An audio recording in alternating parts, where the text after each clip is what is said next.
Hi, I'm the Reverend Naomi King, and I'm still in self-isolation in the middle of a pandemic. And one of the questions that keeps coming up for folks is, how do we not lose heart? There's a lot of things going on that are really stressful and are fear-making and are anger-making and are grief-making. And all of those things can tend, when added to a sense of helplessness, make us lose heart, our sense of courage, our sense of this life being worth living, and our ability to be sort of on an even keel through a day. It's a tough situation that most of us are in. And some of that is made tougher by loved ones denying that there's stuff going on that needs to be paid attention to, or claiming that the pandemic is a hoax. Some of it is made worse by having loved ones in hospital, and knowing that our hospital care workers are, as of when I'm recording this video, not having sufficient supplies of personal protective equipment and sufficient respirators to support people through the crisis moments of this disease process that's going on. There are lots and lots of failures, places where people haven't even been aiming their arrow when they miss the mark. They're not paying attention. So, if you know anything about hamartia or the sense of sin, it really means literally being the archer, and we're aiming, and we're aiming, and we're aiming. And there's a way that if we aim well in our lives, even though we make some mistakes and we struggle a bit, we'll be okay. And we'll basically be living with love and compassion and be a generous person and be kinder than might seem easy at first, and generally have a sense of reverence or devotion or awe for those things that deserve our reverence and devotion and awe. And that ground of all being and our sense of interconnectedness tends to be nurtured when we're paying attention to the mark. Sin, missing the mark, or not even bothering to aim towards it, because our sense of what our mark is so tied into trying to protect and promote ourselves as being really upstanding people, better than we are. This is where you end up with the sins of hypocrisy and the sins of narcissism, where it's all about me. It's really all about me. And where any of us, if we're really grounded in our lives and we're aware of our spiritual and our land and our biological ancestors, we're aware that there's a future and that there's this larger planet to which we belong, and we're not the all in all. We aren't the all in all. That's one of the reasons why we can use that term as a term of reverence. The all in all is way bigger than any one of us.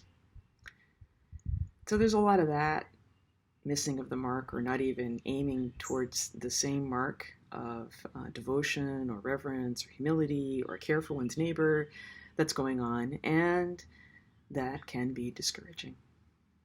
It can be enraging. It can be grief-making. It can just wear us down and give us a greater sense of helplessness. So we come back to the first question I had, just how do we not lose heart? And my answer to that is tied into years where I have been fighting a chronic illness. I'm using a wheelchair, just in case any of you didn't know that. So here I am wheeling back out, and here I am wheeling back in. Toe it down, see, actual wheelchair. You just see me from the top up, you might not know that I'm in a chair. Or you might think that it's a chair with legs instead of a chair on wheels.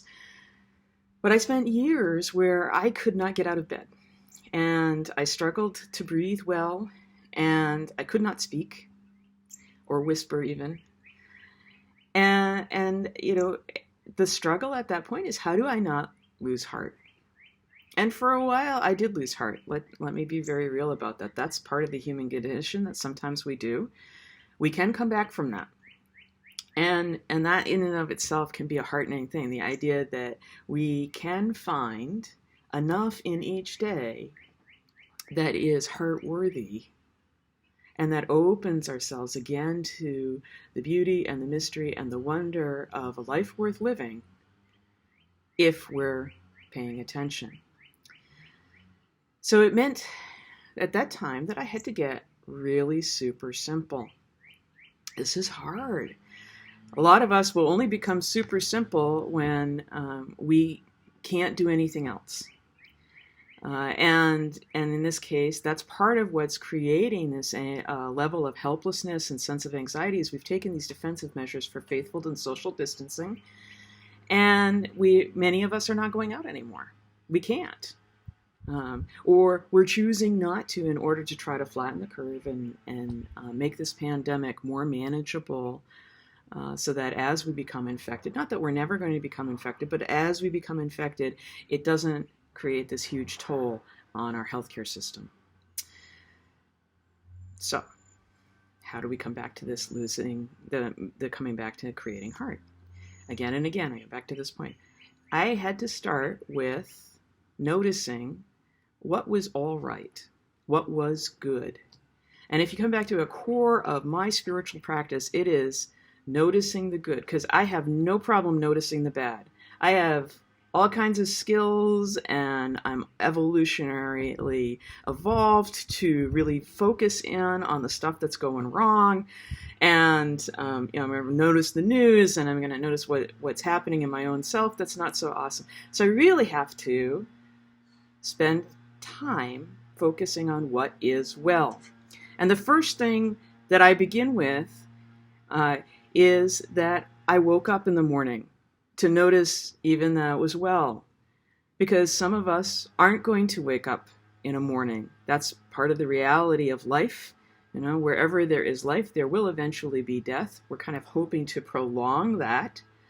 And we would like for people not to be dying from a horrible disease process. We'd like people to be dying in their very late old age very well as they are in their elder years.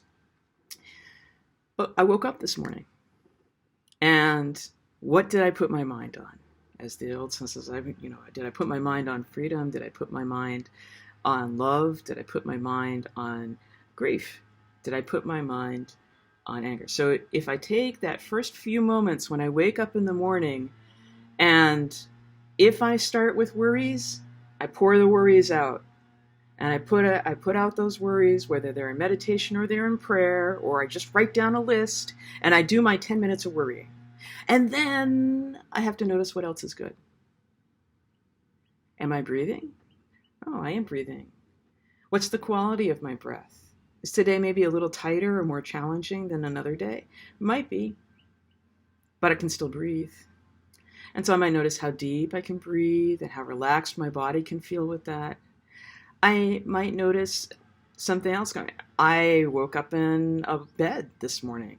I don't always have that, right? Or I haven't always had that available. You go out camping, you don't have a bed. If you're dealing with lack of homelessness, you don't have a bed. If you've been displaced because of a disaster, you often don't have a bed. So that in of itself is something to be grateful for. And that's part of what I mean about getting really simple.